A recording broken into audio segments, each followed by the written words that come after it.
Salut à tous. The World Cup's having a bit of a day off today, but of course training continues.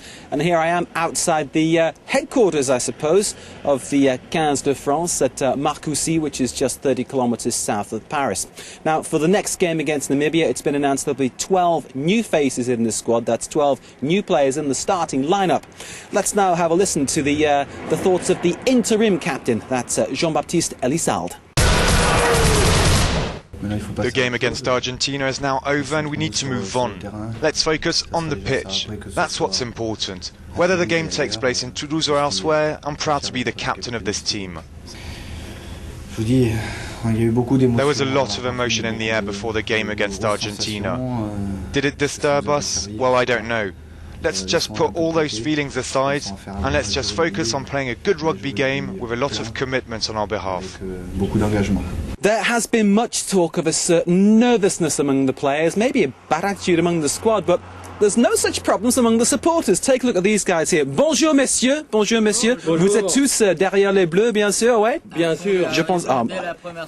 A little drink for me. You see, the whole town of Marcoussis is really backing France. Allez les bleus! Allez les bleus!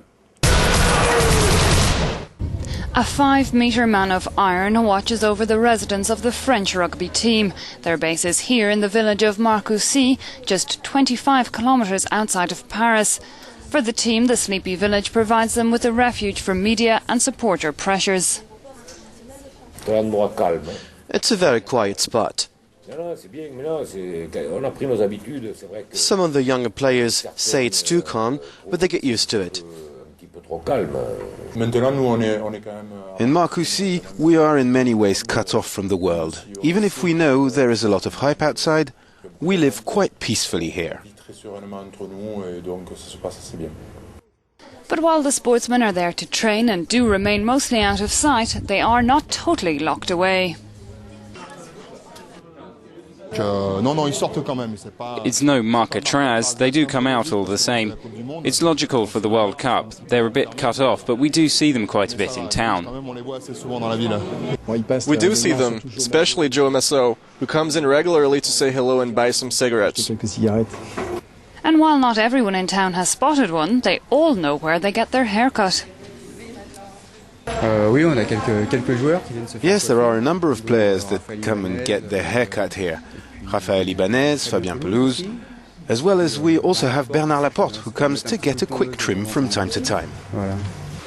Requests for a cut à la Pelouse have yet to start. For now, the player's presence is a welcome one, but none to extraordinary fact. Yeah, I've seen some of them. God, don't ask me to say which ones. I'm not there yet, but I'll get there. A World Cup win could, of course, change that.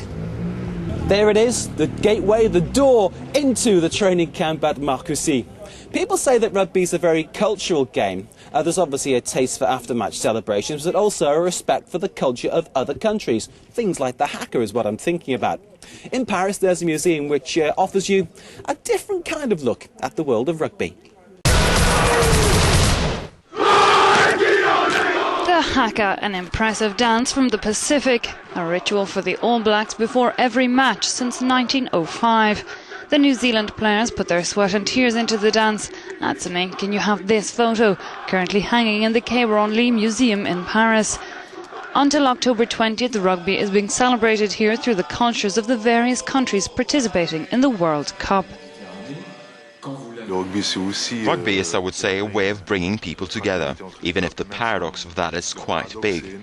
We fight each other on the pitch, but once the game is over, friendships are strengthened. The Australians were the first foreign team to arrive in France and were shown paintings by Aborigine artists from their homeland before being asked to pose for a photo shoot on the roof of the building. It's great. We're very lucky that we get opportunities to go to museums and visit different things to do with culture. The World Cup will serve as a showcase for some of the less well-known countries, with films like this one about the island of Samoa. showing that they too have a haka. It's that pride that comes through when they play on the pitch, and it also allows them to strike their identity for a country that's economically quite small and so finds it hard to get international attention. And you too can get stomping your feet and practicing your fiercest looks at workshops that are being held throughout the duration of the World Cup tournament. And behind me, that's the official bus of the French national squad. I've taken a look at all the tickets. It says Saint-Denis aller-retour, so obviously a very good sign there for the final. Don't forget, of course, we've got our blog, which is on our internet site, www.France24-EN-Rugby-September. Take a look at that. We're waiting for your thoughts about the World Cup. You know, is it too exciting? Is it just like too media-centred? Is there just like too much of me for the moment? If so, I'll say goodbye. See you tomorrow.